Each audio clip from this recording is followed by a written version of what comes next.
Onaga, Kansas is a town of approximately 700 people, located in the northeast part of the state. Now, I've been fortunate enough to hear and capture some great stories about the history and people of the town that I was born and raised in, and am thrilled to share the past while giving you a taste of the present. The history of Onaga schools begins in 1863 with School District Number 14. Mrs. Paul Grimm taught the first public school in her father's house for a term of 3 months for $24. The first actual school building was a box house, built in 1864. It was first located 3/4 of a mile south of the intersection of Leonard and 3rd Street. The next year, the district acquired a site on point of the hill just north of the old DeChant residence. In 1869, the site was changed again, and the old box schoolhouse was superseded by a stone building, which was located on the southeast corner of Onaga.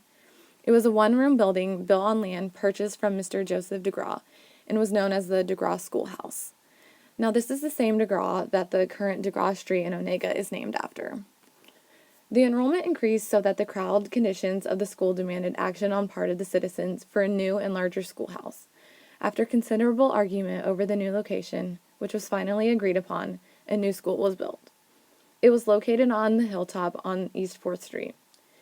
In 1879 through 1880, the district purchased the south half of the present location of the Onaga schools. During the summer and fall of 1880, a 2-story, 4-room stone building was erected. It was opened for use on January 3, 1881. The old stone building later gave way, allowing for a new building to be built in 1912 at a cost of $30,000, including the desk and equipment. It was state-of-the-art for its time, with furnace heat, electric lights, and artificial ventilation by an electric fan. Many years down the road now, construction of Onaga High School was completed in 1954, adjacent to the building erected in 1912, which previously accommodated for both elementary and high school students. Additions to the building in 1957 provided classrooms for math, science, and business. A fire in the high school gymnasium caused by a bolt of lightning in 1958 required a new roof and floor. To this day, if a person looks at the bleachers in the south gym, they can see where the bleachers were rebuilt on the northeast corner as well. In 1969, a new addition to the gym gave additional space for seating as well as 2 underground classrooms, which were utilized for the foreign language and English classes. Today, the rooms have been turned into one large wrestling practice room. The Onaga Elementary School was constructed in 1960 on the site of the old Onaga School, which was built in 1912. The new ground-level structure, modern for its time, replaced the 3-story building, which accommodated both elementary and high school classes. The new facility contained an office, teacher workroom, 10 classrooms, library, a multi-purpose room used for both gym classes, and a cafeteria, which included a large kitchen with storage area and a walk-in cooler. The 2 schools were separated by a couple hundred feet of grass and had a sidewalk connecting the 2 schools.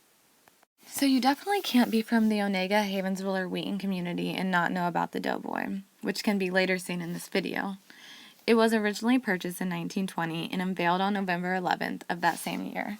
The Doughboy was originally located at the intersection of Leonard, or Main, and 4th Street. Literally, it was right in the middle of the intersection, right by present-day Buffalo's Grill on Main Street. In June of 1957, members of the State Highway Department met with Onaga City officials to discuss repairing Main Street. The State Highway Department agreed to provide state aid, but in return, the Doughboy needed to be relocated. They claimed it was a driving hazard in that it obstructed the view of drivers. In August of 1957, the Doughboy and the flagpole were removed from Main Street. It was then cleaned and polished before being relocated to the Onaga Cemetery, north of town. Sometime later, it was then relocated again to its current location. It now sits 20 feet from its original location on the northeast corner of Leonard and 4th Street intersections. As for some of the more well-known Onagians around here, Mark Bonger was definitely amongst them. Mark was the assistant athletic director and facilities director at Kansas State University at the time of his passing. He earlier was the director of the Ahern Fieldhouse Sports and Recreational Facilities at the university. He was heavily involved in the resurgence of Kansas State football as well. This included the renovations that took place at KSU Stadium, which is now Bill Snyder Family Stadium, in the late 80s, the hiring of the legend himself, Bill Snyder, in 1988, and the years that followed as Kansas State became a football powerhouse in the mid-90s.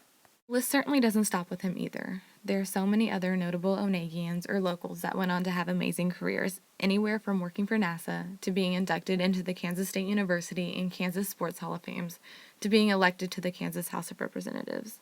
Some of those people being Frank Bushy, L.J. Cochran, Don Crumbaker, Cy Griffiths, Janet Haskin, and so many others. Because of the history and the people of this town, I can genuinely say that I am very proud to call Onaga my home.